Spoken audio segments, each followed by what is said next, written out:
Bonjour les amis, restez jusqu'à la fin de l'histoire et vous trouverez un cadeau à télécharger.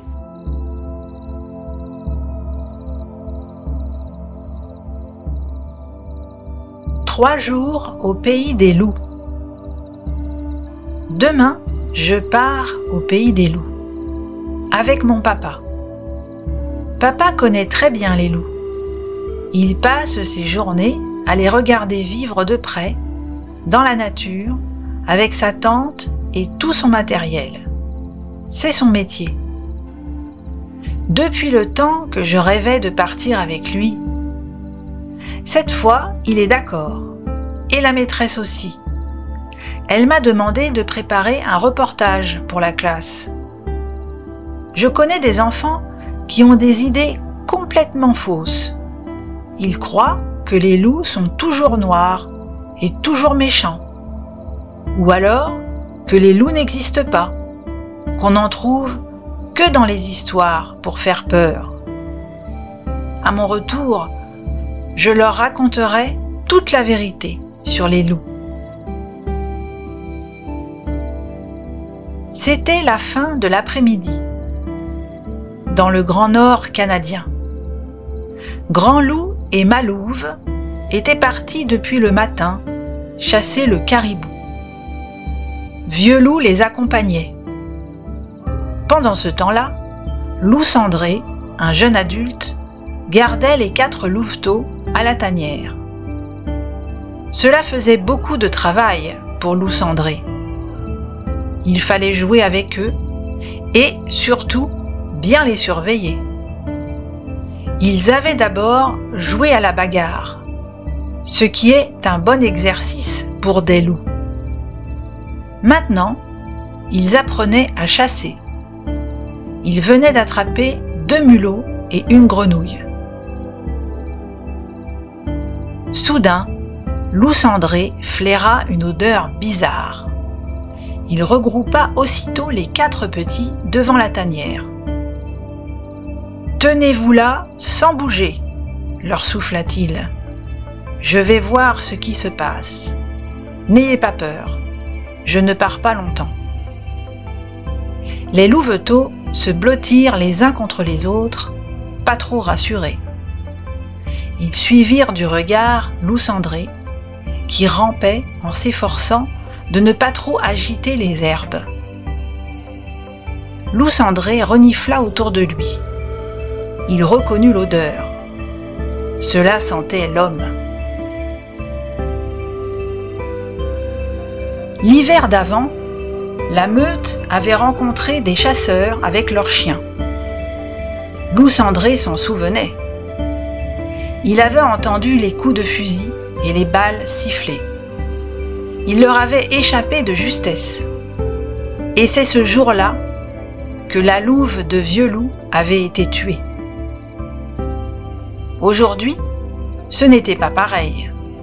L'odeur n'était pas aussi forte. Et Loup Cendré ne sentait pas de chien. « Allons voir ça de plus près », décida-t-il. Sans se faire voir, Loup Cendré s'approcha et se cacha derrière un gros rocher. Un homme et un enfant plantaient une tente. Ils ne se cachaient pas et faisaient même beaucoup de bruit. « Ma parole, on dirait qu'ils s'installent », pensa Loup Cendré.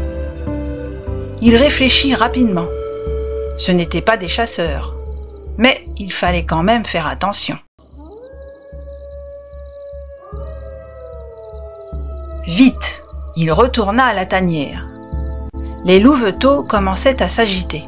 « Chut !» murmura Loup Cendré. Puis il leur expliqua. « Il y a un homme et un enfant qui s'installent près de chez nous. Ils n'ont pas l'air trop dangereux, mais il vaut mieux ne pas se montrer, ni faire de bruit. » Les louveteaux étaient déçus. Ils auraient bien aimé voir à quoi ressemblaient ces humains. Mais ils obéirent. Ils attendaient le retour de leurs parents avec impatience. Il faisait presque nuit lorsque Loup Cendré les vit approcher à la queue leu-leu. Vieux Loup avançait péniblement. Il s'effondra devant la tanière, épuisé. Il avait la gueule en sang et une blessure sur le côté. La chasse avait été longue et difficile. Le vieux caribou que la meute avait choisi d'abattre était encore fort. Il s'était défendu à coups de sabot et Vieux Loup avait été gravement blessé. Mais grâce à lui, les autres loups avaient réussi à le tuer. Ils en avaient dévoré tout ce qu'ils avaient pu.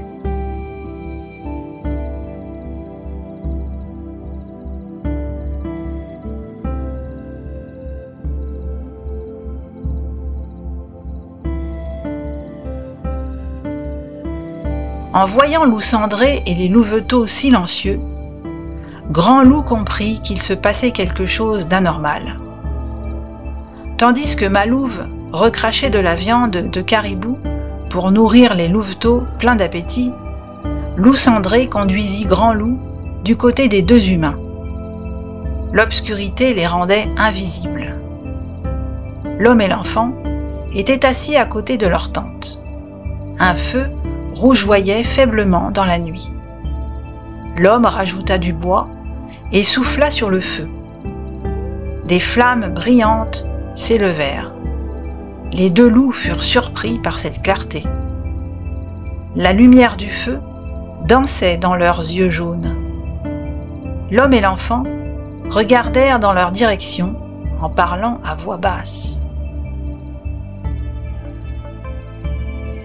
« Les voilà, Tom, je les vois. »« Où ça, papa ?»« Regarde vers les rochers là-bas, sans bouger.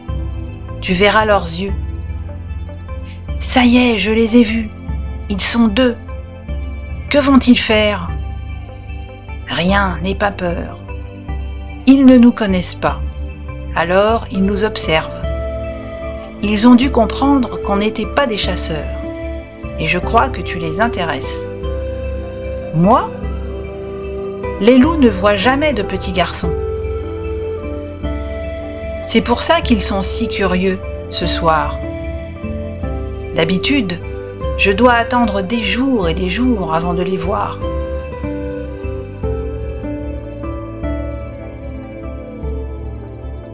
À ce moment-là, la clarté du feu faiblit. Grand Loup et Loup Cendré en profitèrent pour faire demi-tour et disparaître dans le noir. Les deux loups rejoignirent les autres. Mais, à la tanière, une triste nouvelle les attendait. Vieux Loup était parti, peu de temps après leur départ. Il avait réuni ses dernières forces, sans doute pour se trouver un trou où il pourrait mourir en paix. Quand le jour se leva, les loups descendirent au bord de la rivière. Ils burent et nagèrent un peu. Mais ils n'oubliaient pas les hommes. « Nous allons vérifier leurs bonnes manières, » dit Grand Loup à Malouve. Un pâle soleil éclairait la prairie, effleurant la tente au loin. Ils s'approchèrent et attendirent, immobiles. Le soleil n'était pas encore bien haut quand la tente s'ouvrit. L'homme aperçut les loups. Il sortit à quatre pattes de la tente, sans se presser, suivi de Tom. Ils observèrent les loups tout en parlant doucement. Alors Grand Loup s'avança et urina par-ci par-là. Cela voulait dire défense de franchir cette limite. L'homme les regardait toujours. Puis, il déboutonna son pantalon et fit pareil autour de son campement. « Moi aussi, je leur montre où nous habitons, » expliqua-t-il à Tom. Les loups étaient rassurés. Les nouveaux voisins connaissaient leurs habitudes. On pouvait leur laisser ce petit bout de terrain. Petit à petit, les loups s'habituèrent à eux. Ils continuèrent à chasser, jouer, faire la sieste. De temps en temps, ils surveillaient les humains. plus par curiosité que par crainte. Un matin, Tom et son père partirent pour faire des provisions d'eau et de bois. À leur retour, ils ouvrirent des yeux ronds en découvrant leur campement. « Nous avons eu la visite des loups, Tom. Oh, les vilains! Ils n'ont pas pu s'empêcher de mettre leur nez partout. À mon avis, c'est un coup des louveteaux. Papa, regarde là-bas. Ils sont en train de jouer avec un truc rouge. On dirait ta casquette, Tom. Ils l'ont prise pour jouer. Tu peux lui dire adieu. » Là-dessus, les loups disparurent et Tom aida son père à ranger. Quand leur petit campement fut de nouveau en ordre, ils déjeunèrent. Les 4 louveteaux réapparurent dans l'après-midi.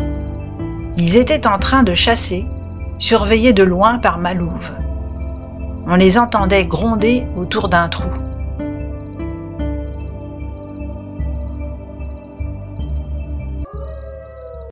Tom et son papa les regardaient, très intéressés.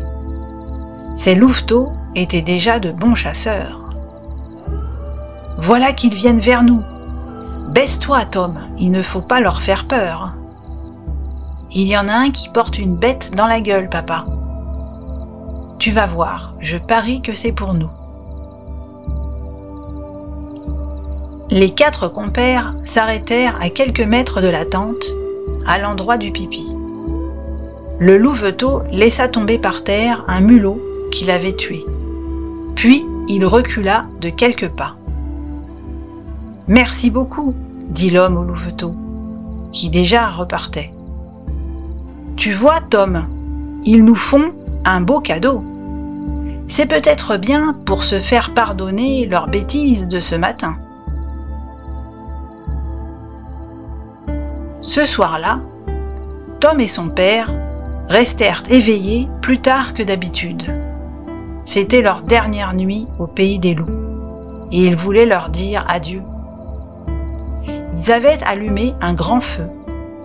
Après avoir mangé une bonne soupe, ils se mirent à chanter et à jouer de l'harmonica. Les oreilles des loups se dressèrent. Ils comprenaient que la musique était pour eux.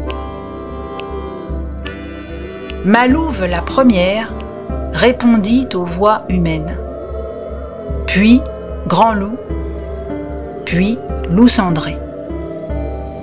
Puis d'autres loups leur répondirent au loin. La nuit fut remplie de leurs hurlements profonds et mélodieux. Fin de l'histoire.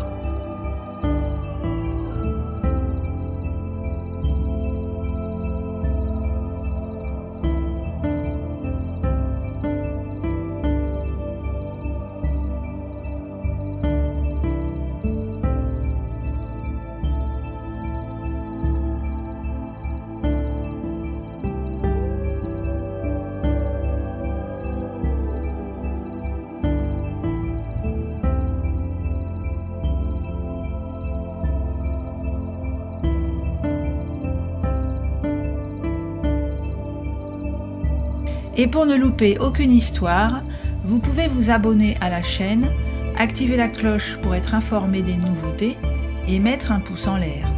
À très bientôt les amis!